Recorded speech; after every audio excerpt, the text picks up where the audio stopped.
Hello everyone, welcome to our class.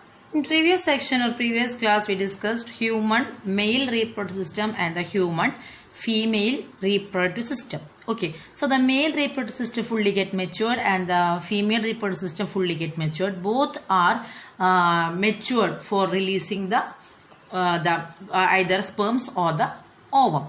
Then the next step in fertilization. Next step that is fertilization. Okay, the process of fusion of sperm with an ovum is called fertilization. The sperm pass through the cervix, enter into the uterus and finally reach the junction of the isthmus and ampulla of the fallopian tube. Okay, the ovum released by ovary is also transported to the ampullary isthmic junction where the fertilization process will takes place. So the process of fertilization will takes place in the ampullary isthmus region. The process of fusion of sperm means male gamete with an ovum female gamete, that is known as fertilization.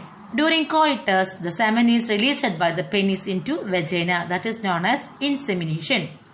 Okay, the motile sperm swims rapidly through the cervix and reach the ampullary isthmic junction of the oviduct.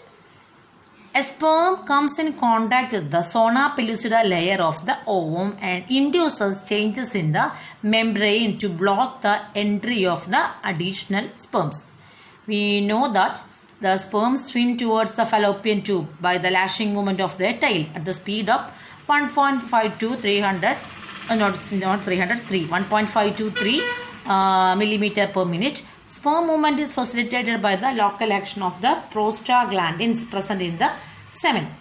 Upon ejaculation into the female genital tract, the spermatozoa are not capable of fertilizing the oocyte. They must undergo capacitation. That is very important. Capacitation period. The capacitation period lasts approximately to 7 hours. During this, the glycoprotein coat and the seminal proteins are removed from the surface of the sperm acrosome by the action of substances secreted by the uterus. At the term the sperm get matured only by the capacitation. The capacitation lasts for about 7 hours. During this, glycoprotein coat and the seminal proteins are removed from the surface of the acrosome by the action of the substances secreted by the uterus. The sperm can survive inside the female reproductive tract for 1 to 3 days, but it can be fertilized the oocyte only within 12 to 24 hours of their release. Okay. Then the fertilization can occur only if the ovum and sperm are transported simultaneously to the ampullary isthmic junction. During this fertilization, a sperm comes in contact with numerous sperms comes in contact. Okay, numerous sperms will come to contact with this ovum, but only one sperm will come fast and make contact with the zona pellucida and make a changes in the zona pellucida. These changes prevent the zona pellucida to entry of the other sperms into the ovum. Clear it is.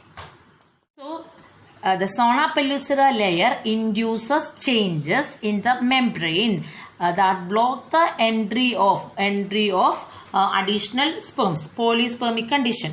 This also ensures that only one sperm can fertilize an ovum. The secretions of the acrosome helps the sperm enter the cytoplasm of the ovum through the zona pellucida and plasma membrane. Acrosome portion of the sperm contain a proteolytic enzyme that is known as hyaluronidase. This hyaluronidase enzyme help the sperm to penetrate into the zona pellucida and enter into the ovum portion. So the sperm enter the cytoplasm of the ovum through the zona pellucida and the plasma membrane. All these processes induce the completion of the meiotic division of the secondary oocyte. All these processes induce the completion of the meiotic division of the secondary oocyte. The second meiotic division is also unequal. Second meiotic division is also unequal, and it also results in the formation of the second polar body and a haploid ovum, otherwise known as ooted. Okay. So the haploid nucleus of the sperm and that of the ovum fuse together to form a diploid zygote with 46 chromosome. Got it? The sex of the baby depends upon if the sex of the baby is determined at the time of fertilization. As a woman do not have any role in the determining the sex of the child. They are homogamic because women are homogamic. Homogamic means women having 2 X chromosome. Okay, and men are heterogametic. They are X and Y chromosome in equal proportion. So the zygote therefore carries either 44 plus XX or 44 plus XY. We studied this portion in the principles of inheritance chapter. So if the zygote having 44 plus XX, that the condition is that means the zygote is changed into a female one, and 44 plus XY, that is changed into a male one. Okay. The sex of the baby is determined by the father's sperm and not by the mother's egg. Clear it? The sex of the baby is determined by the father's sperm and not by the mother's egg. And these are the coverings: zona pellucida, vitelline membrane, and this is cytoplasm. Then follicle cells of the corona radiata. All these prevent the entry of the multisperms into the ovum. Okay, you can see the picture. If the picture is clear to you. So the first step is that sperm make contact with egg. Sperm make contact with egg. So next step is acrosome react with zona pellucida. First, sperm make contact with the egg. Then the acrosome portion having hyaluronidase enzyme.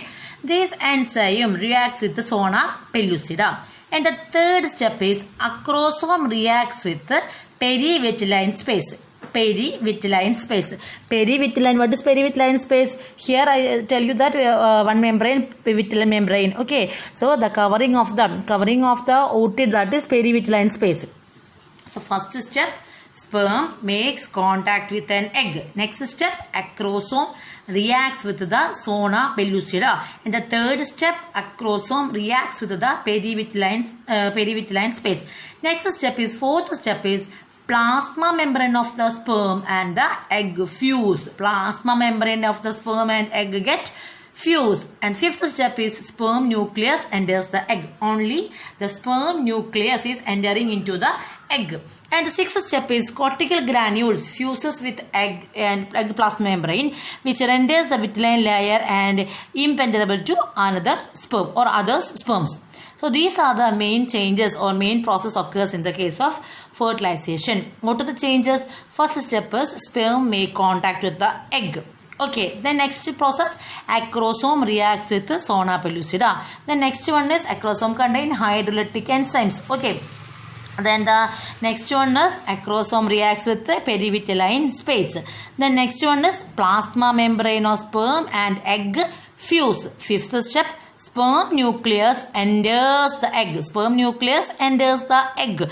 Then the sixth step is cortical granule. This egg contains cortical granule. That cortical granules fuses with the egg plasma membrane, which renders the vitelline layer, and it does not allow the other sperm to enter into the egg.